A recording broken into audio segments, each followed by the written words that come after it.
Pai querido que estás nos céus, muito obrigado, Senhor, por estarmos na Tua santa casa. Nesse momento nós pedimos mais uma vez a unção do Teu Santo Espírito. Nós estaremos abrindo a Tua palavra, estudando aquilo, refletindo o que está escrito na Tua palavra, e pedimos que Tu possas iluminar a nossa mente, para que possamos tirar aqui ensinamentos, aplicações e reflexões para a nossa vida prática, para que possamos influenciar aquelas pessoas que estão ao nosso redor.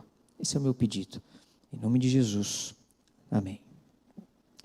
Então, acompanhem comigo aqui a leitura, Mateus capítulo 15, a partir do primeiro verso.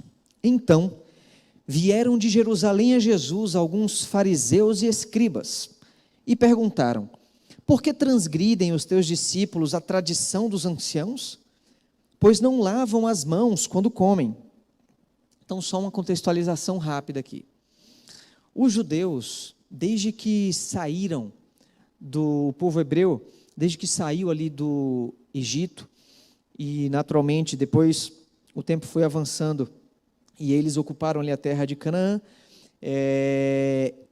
eles, na intenção e na boa intenção de não cometerem erros que os levaram a serem escravizados pelo povo egípcio, eles começaram a pegar as leis cerimoniais que existiam, as leis de Moisés, e começaram a potencializar, adaptando algumas situações e gerando, inclusive, algumas situações novas. E eles ampliaram essas leis. Então, eram muitas regras que os judeus tinham naquela época. E os ensinamentos que eram dados para as crianças, para os jovens, né, que seguiam ali estritamente aqueles ensinamentos, eram muitos. E a religião, ela se tornou pesada, ela se tornou enfadonha por conta desses grandiosos detalhes. Até na semana passada o pastor deu alguns pequenos exemplos, né? Você não podia cuspir no chão, porque você, né, poderia estar ali regando uma planta que estava, uma semente que estava ali, então isso era pecado. Você tinha um limite de passos para dar em um determinado dia. Essa eu não sabia, ele contou lá, você não podia subir degraus, né? Porque, enfim, isso também era pecado. Iria simular que você estava subindo, né, para poder fazer uma colheita. Então você veja que coisas absurdas, né? Ou seja, chegou nesse nível absurdo. Mas veja, o grande detalhe que eu gostaria aqui nessa rápida contextualização desse primeiro verso aqui, desses primeiros dois versos. A intenção deles não era ruim. A intenção deles era até de acertar. O próprio comentário aqui da Bíblia Andrews traz esse conceito, de que eles, com medo de não estarem agradando a Deus, eles potencializaram, eles aumentaram essas regras para evitar que eles pecassem. Ou seja, eles tinham uma boa intenção, mas é aquela história que a gente já sabe, não é de boa intenção que nós precisamos viver, é de realmente termos a convicção naquilo que está estritamente escrito na palavra de Deus. Nós não temos que mudar nada, nem para um lado, nem para o outro, nem para cima, nem para baixo, nem uma vírgula, nem um tio, nada. Nós precisamos seguir estritamente o que Deus pede que façamos. Mas vamos continuar aqui. Versículo 3. Jesus, porém, lhes respondeu: por que vocês transgredis o mandamento de Deus por causa da vossa tradição? Porque Deus ordenou: honra teu pai e tua mãe. Quem maldisser a seu pai ou a sua mãe, seja punido de morte. E o versículo 5 diz: mas vós dizeis, se alguém disser a seu pai ou sua mãe, é oferta ao Senhor aquilo que poderias aproveitar de mim, esse jamais honrará a seu pai ou a sua mãe. E assim, invalidastes a palavra de Deus por causa da vossa tradição. Ou seja, aqui Jesus já dá aquela confrontada na situação. Então veja, o que vocês estão fazendo, esse questionamento que vocês estão fazendo para os discípulos, por que eles não lavam as mãos? Vocês é que na verdade estão dando mais valor à tradição do que à essência dos fatos. Na contabilidade, quem estuda, o direito também tem um princípio parecido, talvez o G se lembre aqui. é o princípio da essência sobre a forma. Então, quando você está ali contabilizando as questões, né, ali de uma empresa, enfim, você deve prevalecer no registro contábil a essência sobre a forma. Às vezes, a forma, ela não foi a ideal, mas você tem que permanecer, você tem que dar a prioridade para a essência. Então, olhe para a essência do que aconteceu e registre isso. Aqui Jesus está dando exatamente esse recado para os fariseus. Veja, vocês estão dando mais valor à tradição do que aquilo que realmente importa. E olha só o que Jesus diz aqui no versículo 7. Ele diz: hipócritas, bem profetizou Isaías a vosso respeito, dizendo, e olha só que forte isso: este povo honra-me com lábios, mas o seu coração está longe de mim. Meus queridos irmãos, de que importa se nós termos essa aparência exterior, se o que está no nosso coração não é aquilo que nós estamos aparentando ser? Para aquele ser humano que está do nosso lado, pode até fazer sentido. Porém, para Jesus, que olha o nosso coração, não faz nenhum sentido. E o pior, se nós estamos vivendo essa vida fingida, em algum momento isso vai aparecer. Isso vai aparecer. Nós somos humanos, somos falhos, pecadores, e somos falhos e pecadores até para fazer aquilo que nós acreditamos ser o certo. Então, por mais que nós pensemos que estamos fazendo o certo, que estamos ali, mantendo a pose, vai chegar o momento que todo o mal que está no seu coração será escancarado. Jesus disse: este povo honra-me com lábios, mas o seu coração está longe de mim. E em vão me adoram. Ensinam doutrinas que são preceitos de homens. E olha o que Jesus complementa: e em vão vocês me adoram. Não adianta ir na igreja, não adianta cantar hinos, não adianta pregar, não adianta, porque se no seu coração, se você não está vivenciando a essência do evangelho, se o seu coração de fato não está entregue, é vã a sua adoração. E é forte isso. É muito forte isso, mas vamos continuar aqui. E tendo convocado a multidão, lhes disse, olha só como Jesus, né? Ele teve esse episódio com os fariseus, ele dá o recado firme para os fariseus, né? Aqui não tem meias palavras, concordam comigo que aqui não tem meias palavras? Jesus disse claramente aqui: vocês estão dando mais prioridade para a tradição do que para a essência do evangelho. Vocês estão me honrando com lábios, mas não estão honrando com o coração. Vocês estão dizendo que estão me adorando, mas não estão me adorando. Então Jesus foi claro e direto para os fariseus. E Jesus não se... Ele acha que ainda não está o suficiente, ele faz o quê? Convoca a multidão e lhes diz: ouvi e entendei. Não é o que entra pela boca o que contamina o homem, mas o que sai da boca. Isto sim contamina o homem. Então, só mais uma contextualização aqui. Nessas leis que os judeus eles incluíram, né? E eles criaram ali com medo de pecar e tal, muitas das leis estavam conectadas com os ritos cerimoniais de purificação que estão lá em Êxodo, Levítico, que nós podemos ver várias leis lá. Só que muitas daquelas coisas eles mudaram e acrescentaram várias questões, muitas daquelas leis, e muitas das leis estavam relacionadas à purificação. Então você cometia algum pecado, você ficava impuro, você tocava em alguma coisa, você ficava impuro, você falava alguma coisa, você ficava impuro. Tanto que na Mishnah, que é uma consolidação dessas leis, que foi feita já depois de 200 anos, quando Jesus esteve aqui na terra. Então, depois de 200 anos, essa lei ainda foi consolidada, para você ver quanto tempo ainda durou depois da própria morte de Jesus. E a Mishnah tem uma seção específica somente para essa questão de purificação. Somente.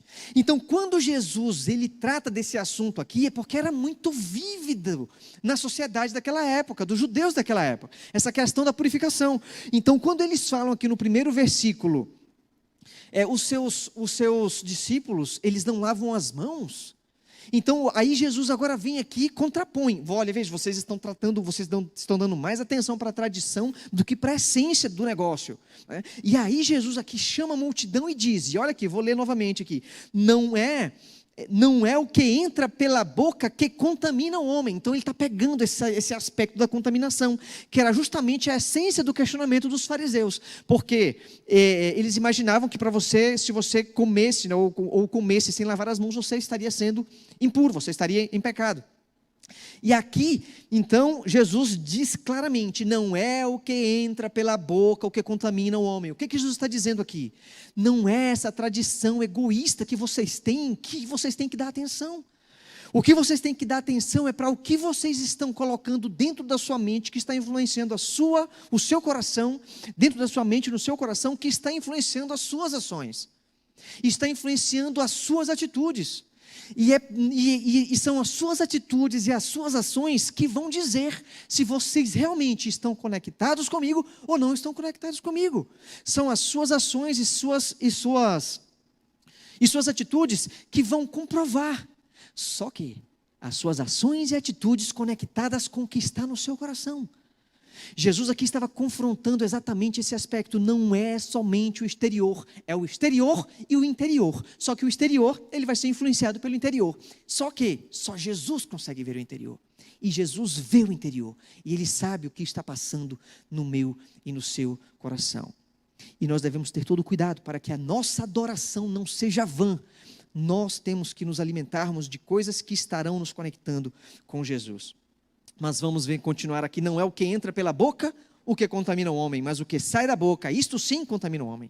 Então, aproximando-se dele, os discípulos disseram, e aí olha só que interessante, Jesus então fala isso para a multidão, primeiro falou para os fariseus, depois chama a multidão, fala, e depois olha só, os próprios discípulos, que já estavam caminhando com Jesus, já tinham visto alguns milagres, inclusive se você for no capítulo anterior aqui, no capítulo anterior, nós temos aqui 2 dos milagres mais impressionantes de Jesus, que foi aqui a primeira multiplicação dos pães e dos peixes. Eles viram Jesus multiplicar alguns pães e alguns peixes em milhares de pães e peixes e ainda sobrar. Eles viram Jesus caminhar sobre as águas. E aí, na sequência, eles então, mesmo presenciando e vivenciando esses dias com Jesus, eles então se aproximam e dizem, sabes que os fariseus, ouvindo a tua palavra, se escandalizaram? E Jesus então fala, ele, porém, respondeu, toda a planta que meu Pai Celestial não plantou será arrancada. Deixai-os, são cegos, guias de cegos. Ora, se um cego guiar outro cego, cairão ambos no barranco. Então lhes disse Pedro, explica-nos essa palavra, Senhor. Ou seja, os discípulos não tinham entendido ainda a essência, o que Jesus quis dizer. Então lhes disse Pedro, explica-nos ainda essa parábola, Senhor. Jesus, porém, disse, também vós não entendeis ainda, Pedro? Não compreendeis que tudo o que entra pela boca desce para o ventre e depois é lançado em lugar escuso? Mas o que sai da boca vem do coração, e é isso que contamina o homem. Porque do coração procedem maus desígnios, homicídios, adultérios, prostituição, furtos, falsos testemunhos, blasfêmias. São estas as coisas que contaminam o homem, mas o comer sem lavar as mãos não o contamina. O grande objetivo de Jesus aqui foi dizer o seguinte, queridos, o exterior, vocês estão dando mais importância para o aspecto exterior da adoração. Vocês estão dando mais importância para o aspecto formal da adoração. Vocês estão dando mais importância para questões relacionadas à tradição no que diz respeito ao se relacionar comigo. Mas o que eu estou dizendo para vocês aqui é o seguinte, o que importa para mim é o que está dentro do seu coração. Você simplesmente fazer uma obra caridosa, isso não diz se você é um verdadeiro cristão ou não. O que vai dizer se você é um verdadeiro cristão é aquilo que sai da sua boca. E o que isso representa, aquilo que está no seu coração. As nossas ações, elas obviamente são importantes. Mas existe uma faculdade humana que se chama vontade. Ela é uma faculdade que ilumina todas as outras. E a faculdade da vontade, ela tem uma representatividade muito forte pela virtude da fortaleza. E a virtude da fortaleza, simbolicamente, ela é representada pelo coração, pelo peito.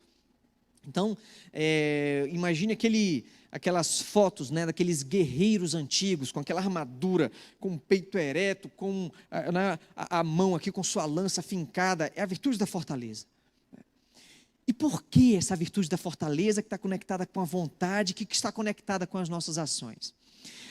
Porque existe um princípio por trás disso, que é o seguinte: a virtude da fortaleza, ela é embasada por 3 perguntas, ela é explicada com 3 perguntas. Quem eu sou, de onde eu vim e para onde eu vou. Quando eu tenho a resposta para essas 3 perguntas, eu estou no caminho para adquirir e amadurecer a virtude da fortaleza. E a virtude da fortaleza, conceitualmente, é você ter convicções firmes, é ter um propósito firme, é ter firmeza de propósito. Você se lembra o texto lá de Daniel, quando diz que eles foram levados cativos de Babilônia, chegaram no palácio, e ali nos primeiros versículos de Daniel, né, quando eles foram confrontados ali para comer na mesa do rei, a Bíblia fala, e por ter firme em seu coração, ou seja, por ter convicção daquilo que ele acreditava, por ter firmeza de propósito, por ter certeza naquilo que ele acreditava, ele simplesmente negou. Ele não comeu das iguarias da mesa do rei. Essa é a virtude da fortaleza. Agora, por que Daniel, ele foi firme? Veja, olha o contexto que ele estava inserido ali. Ele estava cativo, ele foi levado escravo, ele estava sendo levado ali, né, ele ainda, dentre os cativos que foram levados, essa leva que foi de Jerusalém para a Babilônia, foram dos nobres, né, dos príncipes. Daniel era um príncipe, então ele saiu de um contexto de príncipe e foi levado cativo. E ele foi ainda beneficiado por ter, né, por ser um nobre ali hebreu, ele foi levado para o palácio. E daqueles que estariam sendo levados para eles iriam ser selecionados para servir, obviamente, o rei e servir o reino. E assim, seria muito fácil para os líderes que estavam cuidando ali daqueles príncipes hebreus, dizer simplesmente, não, ou você come ou você morre, ou você come ou você vai para a prisão, ou você come ou você vai fazer o que a gente está mandando você fazer aqui, ou você vai para o calabouço e vai ficar lá para o resto da sua vida. Então veja só a situação em que ele estava envolvido. Hoje para nós é fácil pegar a história de Daniel, de José, e olharmos assim, poxa vida, eles foram fiéis. Mas imagina você, naquele momento ali, tendo que encarar essa situação. Imagina você ali na situação de José, passando 12 anos dentro de uma prisão, 10 anos dentro de uma prisão, sem saber o que Deus estava preparando para ele. Então é muito complicado. Porém, o que diferenciava, o que diferencia esses seres humanos que têm essa postura firme, essa fidelidade, essa firmeza de propósito? Exatamente a certeza e a convicção nas 3 respostas a essas 3 perguntas que eu mencionei para vocês. Quem eu sou, de onde eu vim e para onde eu vou. Obviamente, da perspectiva cristã, dentro do contexto da cosmovisão cristã, se nós formos responder essa pergunta, se eu fizesse essa pergunta aqui, alguns iam dizer, não, eu sou pai de tal, não, eu sou um psicólogo, eu sou um engenheiro, ou seja, a pergunta, né, quem eu sou. Mas veja, o cristão, se nós quisermos ter esse coração aqui, que Jesus mencionou aqui em Mateus 15, se nós quisermos ter essa firmeza de propósito, se nós quisermos olhar mais para a essência do Evangelho e não para a tradição, para o exterior, nós temos que olhar para a vida, obviamente, da perspectiva cristã. E qual seria a resposta ideal? A quem eu sou? Eu sou filho de Deus. De onde eu vim? Eu fui criado por Deus. E para onde eu vou? Eu vou para o céu, porque Ele já veio aqui a este mundo, já me salvou. Então, se nós temos a convicção, a certeza, a firmeza na resposta a essas 3 perguntas: eu sou filho de Deus, eu fui criado por Ele, e eu vou para o céu, eu vou viver eternamente com Ele novamente, tudo passa a ser muito mais simples. E talvez a grande dificuldade da sociedade, das pessoas hoje, bom, seria até injusto dizer a grande dificuldade das pessoas hoje, porque a gente percebe que era a dificuldade deles nesse momento aqui, há mais de 2000 anos atrás, né? Mas talvez isso esteja ficando mais perigoso por conta de um aspecto que é a questão do relativismo moral. E se nós não dermos atenção a essas 3 respostas, nós também seremos engolidos, dando mais atenção ao aspecto exterior do que a essência realmente do Evangelho, que é essa conexão diária, verdadeira, perene com Jesus. Lá no livro de 2 Timóteo, eu vou pedir para você ir para lá agora, no capítulo 3, tem uma descrição dos últimos momentos da história deste mundo. Mas como eu disse, talvez a dificuldade que os fariseus e os próprios judeus eles enfrentavam naquela época, veja, não vai ser diferente da que nós estamos hoje. Porque nós hoje temos o benefício de ter a palavra de Deus. Nós hoje temos o benefício de ter o espírito de profecia. Nós temos a revelação de uma igreja remanescente, de uma igreja profética que tem um papel profético. Nós temos hoje os recursos de mídia. Nós temos hoje muitos teólogos, muitos estudiosos que dedicam suas vidas a estudar a palavra de Deus. E nós já temos a possibilidade de termos muita coisa mastigada. Basta-nos somente dedicar tempo para estudar e aprender. É só o que nos basta. Porém, nem isso nós estamos tendo tempo de fazer hoje. Veja como é a estratégia de Satanás. Lá os fariseus, eles tinham o seu contexto, né? Tinham ali as suas dúvidas, tinham ali as suas dicotomias, tinham ali os seus paradoxos, e eles tinham os seus erros.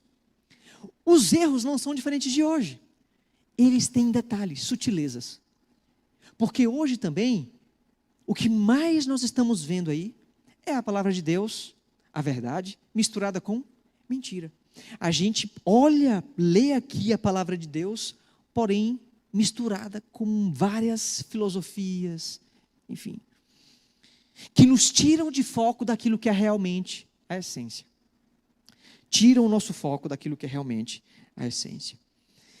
E um aspecto que tem inundado hoje também a sociedade é essa questão do relativismo moral.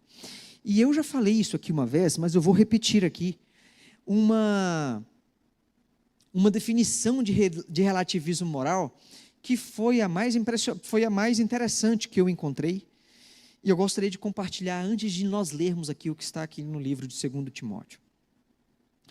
O relativismo moral consiste na proposição de que aquilo que consideramos fatos morais não reflete as verdades substantivas, mas refletem circunstâncias culturais, econômicas ou pessoais. Ou seja, o que ele está dizendo aqui? Não existe mais uma verdade absoluta. Não existe mais uma verdade original. Existe uma verdade circunstancial. Se eu entendo que aquilo é dessa forma, então aquilo realmente pode ser aquilo que eu acredito. Se eu olho para algum ato de injustiça e eu acho que aquilo ali não foi injusto, então tudo bem, porque eu acho que não foi injusto, então não é injusto.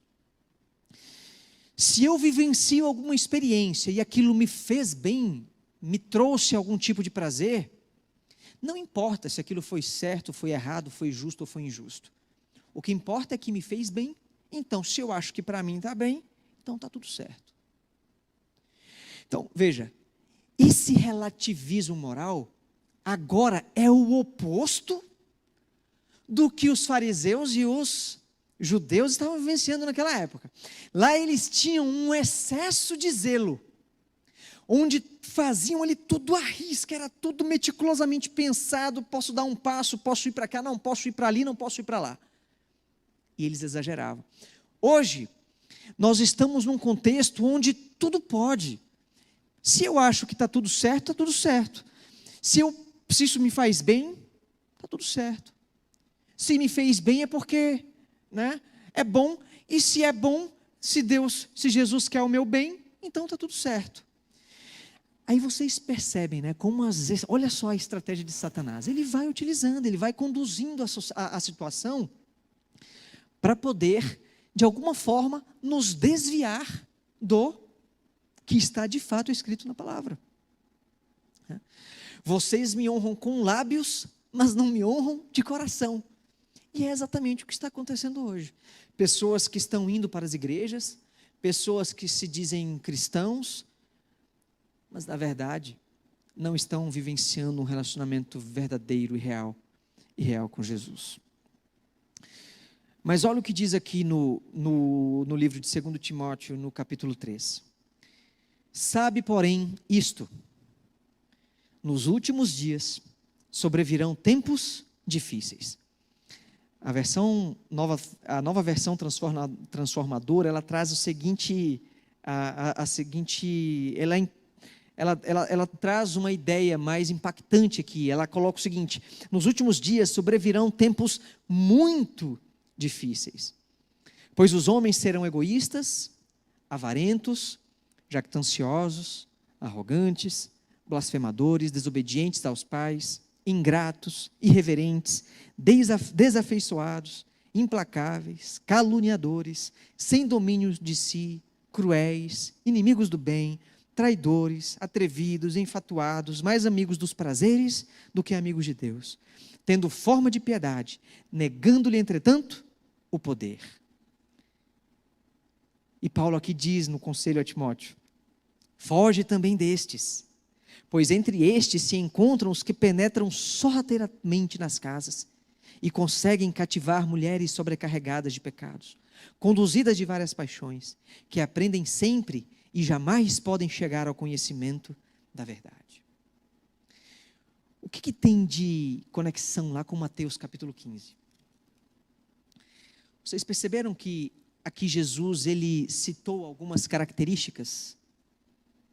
Aqui no versículo 19 do capítulo 15 de Mateus, dizendo: porque do coração procedem os maus desígnios, homicídios, adultérios, prostituição, furtos, falsos testemunhos, blasfêmios. E aqui Paulo está dizendo que nos últimos dias os tempos seriam muito difíceis. E ele começa a adjetivar aqui como seriam os homens. E pelo que nós vimos lá em Mateus 15, Deus disse que esses maus desígnios, eles procedem de onde? Do coração. E se nos últimos dias, se naqueles dias já existiam esses maus desígnios, e se nos últimos dias isso seria ainda potencializado, de onde é que está vindo esses maus desígnios? Do coração. Agora me diga, voltamos para a questão do coração, da fortaleza, da vontade, vocês se lembram?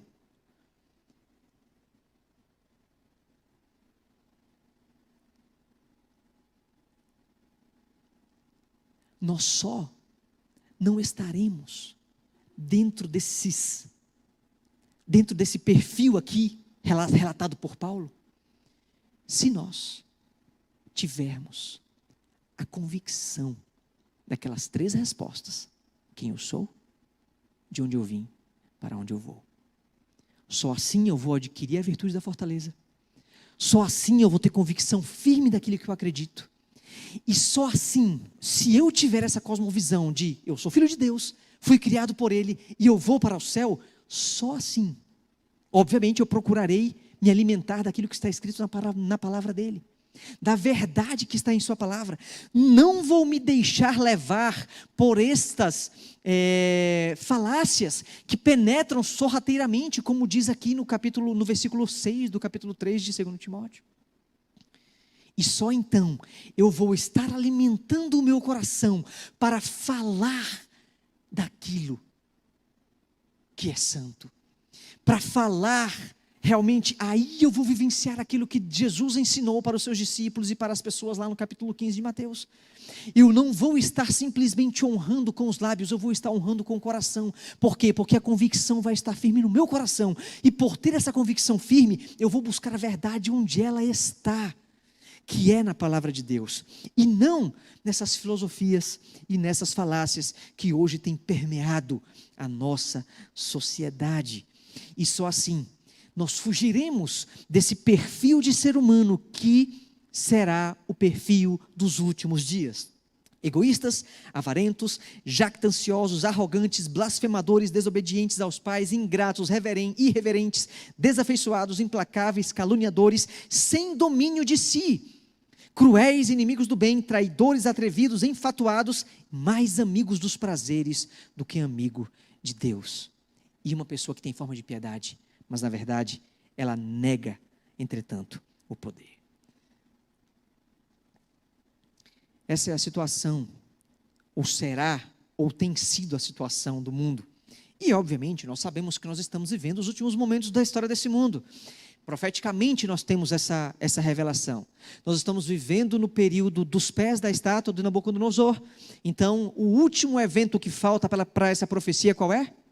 A pedra que virá destruir a estátua, que é representada pela volta de Jesus. Estamos vivendo no período do sexto selo, onde a profecia diz ali nós temos 7 selos. O 7º selo é a própria volta de Jesus. Então nós estamos vivendo já no período do sexto selo, que começou lá em 1798, a partir ali da prisão do Papa Pio VI por Napoleão, pelo exército de Napoleão, né, pelo general Berthier.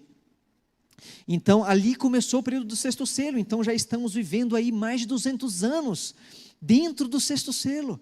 Não sabemos qual será o momento que Jesus vai voltar, que será a abertura do 7º selo. Mas nós já estamos vivendo nos últimos momentos da história desse mundo. Então, veja, olhando para também ali as igrejas lá de Apocalipse, estamos vivendo na igreja de Laodiceia. Então veja, não adianta nós querermos ou pensar que o mundo será diferente, não. As pessoas nos últimos dias, os tempos serão muito difíceis. Então o momento que nós estamos vivendo, ele será muito difícil. As pessoas serão más, e nós veremos a maldade crescer ainda mais. O grande desafio é qual será o povo que terá essa virtude da fortaleza, essa convicção firme, essa firmeza de propósito para defender a verdade de Deus. E esse é o conselho que Paulo dá. Olha lá no versículo 14 do capítulo 13, do mesmo capítulo 13 que nós estávamos lendo. Tu, porém, Timóteo, permanece naquilo que aprendeste e de que foste inteirado. Timóteo, Ellen White fala isso, Timóteo, ele foi privilegiado. Ele teve uma família que ensinou as verdades de Deus desde sua tenra idade. Desde quando ele era criança, ele foi ensinado.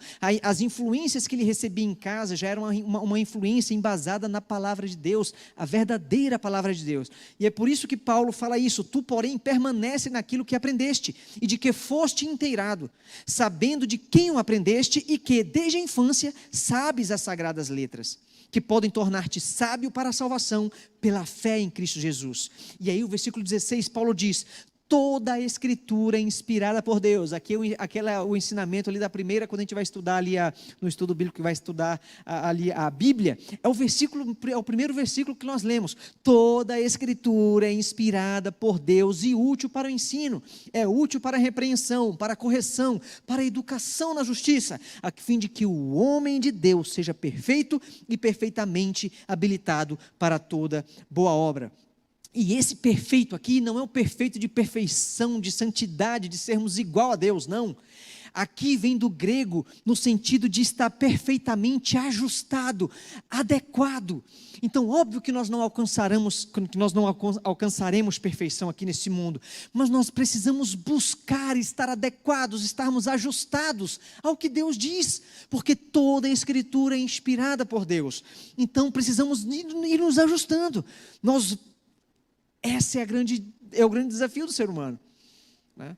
Nós sabemos o que é certo, mas agora nós temos que ir nos ajustando, para nos colocarmos dentro dessa verdade, e não ajustar a verdade ao nosso prazer, a nossa intenção. Nós precisamos nos ajustar à verdade. É essa conotação que Paulo está querendo dar aqui a Timóteo, e é impressionante isso, né? E ele continua dizendo aqui, aqui já no capítulo 4, dizendo: conjuro-te perante Deus e Cristo Jesus, que há de julgar vivos e mortos, pela sua manifestação e pelo seu reino.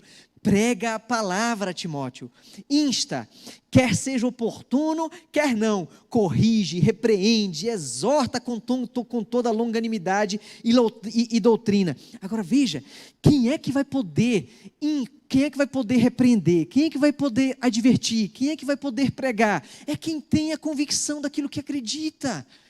E como é que nós adquirimos a convicção? Desenvolvendo aquelas 3 perguntas: quem eu sou? Eu tenho que ter essa convicção, eu sou filho de Deus, Ele me criou, e eu vou morar com Ele um dia. Isso deve permear todos os dias da nossa vida, todas as ações, todas as nossas decisões. E é a partir dessa convicção que eu vou estar perfeitamente ajustado à palavra e à verdade dele, para que então eu possa pregar, que eu possa instar, para que eu possa repreender, que eu possa corrigir, que eu possa exortar, seja oportuno ou não, porém, com longanimidade e doutrina, com amor, com tolerância. Longanimidade, a essência original aqui desse termo longanimidade, é tolerância, é amor, é paciência. Prega a palavra, pois haverá tempo em que não suportarão a sã doutrina, não suportarão a verdade, pelo contrário, cercar-se-ão de mestres, segundo as suas próprias cobiças, como que sentindo coceira nos ouvidos, e se recusarão a dar ouvidos à verdade, entregando-se às fábulas, entregando aos contos. Tu, porém, sê sóbrio em todas as coisas. Tu, porém, Timóteo, adquira a virtude da fortaleza, saiba quem você é, de onde você veio e para onde você vai. Tu, porém, sê sóbrio, suporta as aflições, faz o trabalho de um evangelista, cumpre cabalmente o teu ministério. E aqui, nós temos aqui, a partir do versículo 6, o momento onde Paulo ele finaliza aqui esse discurso, dizendo o seguinte: quanto a mim, e eu já estou encerrando aqui, quanto a mim, estou sendo já oferecido por libação, e o tempo da minha partida é chegado. Combati o bom combate, completei a carreira e guardei a fé. Já agora, Timóteo, a coroa da justiça me está guardada, a qual o Senhor, reto juiz, me dará naquele dia, e não somente a mim, mas também a todos quantos amam a sua vinda. Paulo, quando escreveu isso aqui para Timóteo, ele já sabia o destino dele. O que Paulo estava querendo falar para Timóteo aqui é o seguinte: Timóteo, imaginem Paulo e Timóteo assim olhando para o mar. O que Paulo estava dizendo era o seguinte: Timóteo, você está vendo todo esse mar aqui, essa imensidão. Aí Timóteo fala assim: estou vendo sim. Aí Paulo fala: pega um pouquinho aí dessa água. Aí Timóteo vai lá, coloca a mão dentro aqui do mar, tenta pegar um pouco de água. Aí ele vai agora com as 2 mãos, tenta pegar um pouco. Mas o que acontece quando a gente pega água assim pelas nossas mãos? A água começa a vazar aqui, e chega um momento que você não tem mais nada. E Paulo está dizendo assim: Timóteo, o que está guardado para todos nós é essa imensidão aqui, ó. Isso é o que está guardado para todos nós.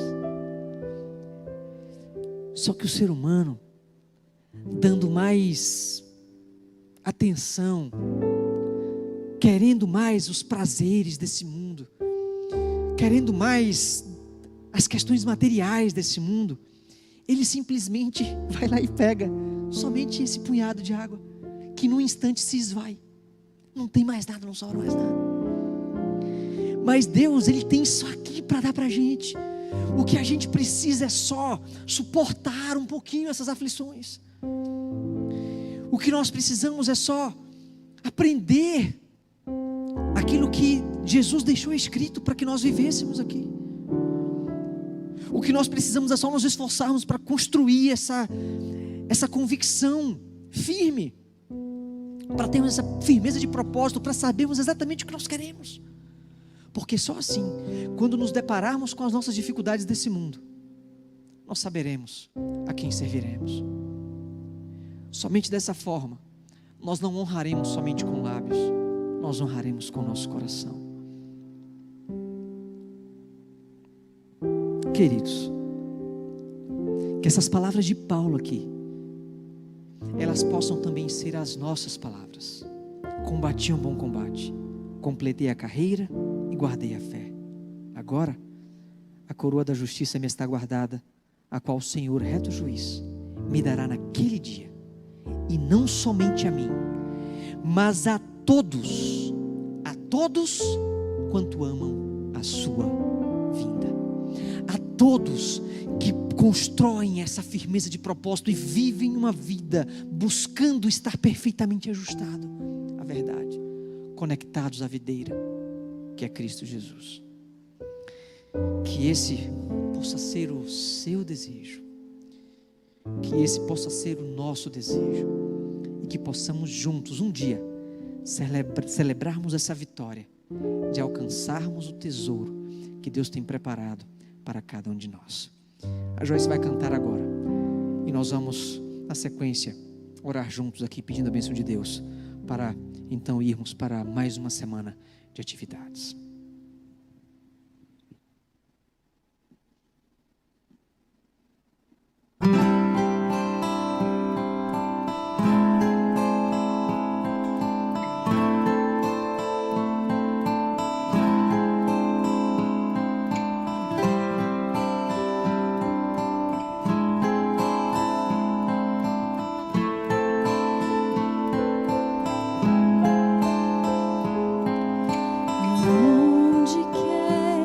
Seja aqui, escondes teu tesouro, ali também está teu coração.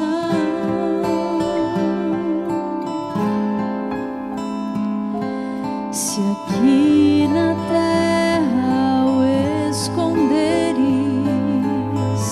ladrões podem podes escondê-lo lá no céu.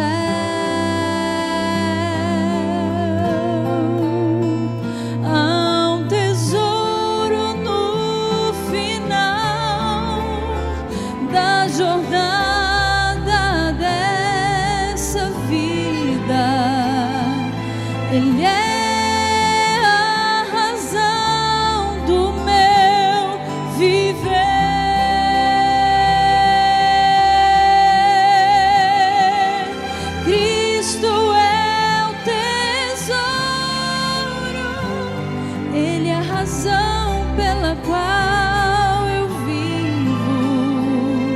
será o meu tesouro até eu morrer.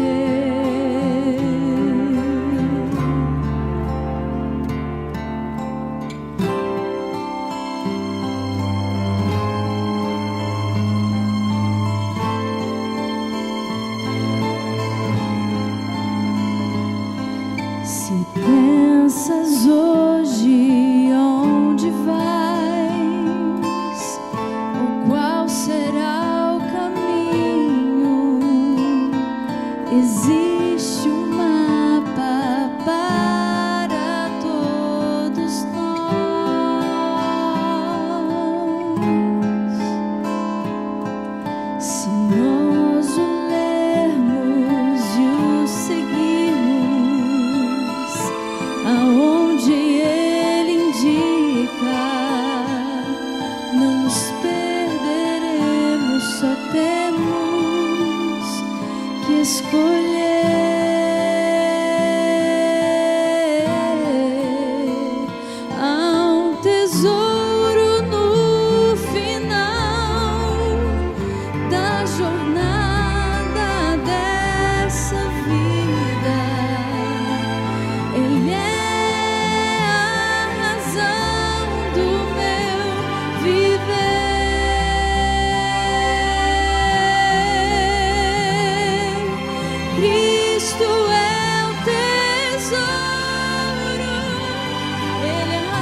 tesouro no final da jornada dessa vida. Ele é a razão do meu viver.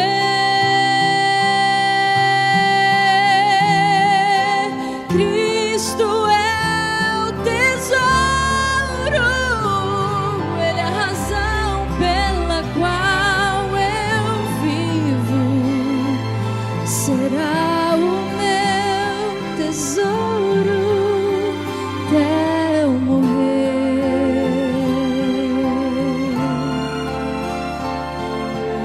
Cristo é meu tesouro até eu morrer.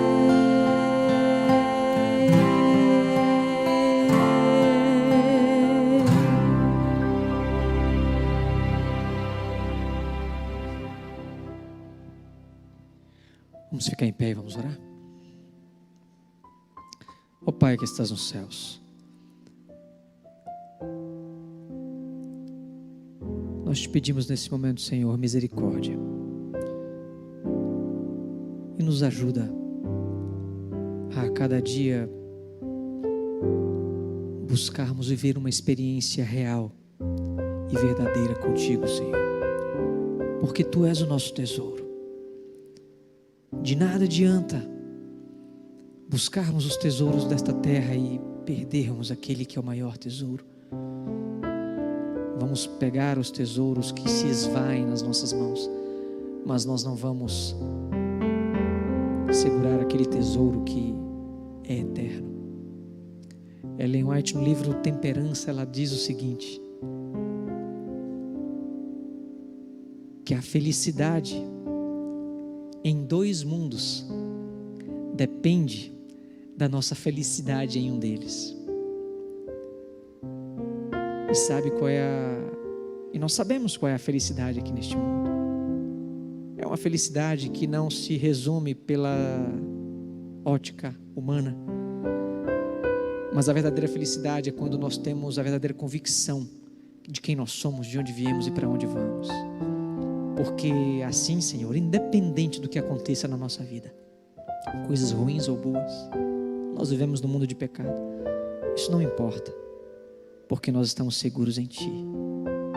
Nos ajuda a amadurecer e a desenvolver essa convicção, Senhor, para que possamos chegar no fim da vida e dizer: combati um bom combate, e estaremos juntos, Senhor, aguardando a Tua volta, e subiremos juntos para receber a coroa da vida eterna. E aí sim estaremos obtendo agora a felicidade real, que é a felicidade eterna, que é quando estaremos juntos contigo, que é quando estaremos morando junto contigo nas mansões celestiais. Fica com cada um de nós. É o que te pedimos em nome de Jesus. Amém.